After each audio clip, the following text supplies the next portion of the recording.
চাইছি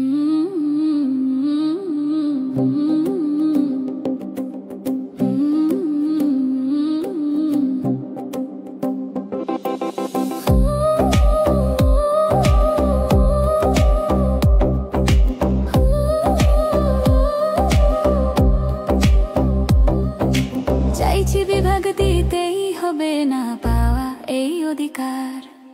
নোয়াখালী বিভাগ বানাও তাল বাহানা চাই না আর রব না পিছে পড়ে।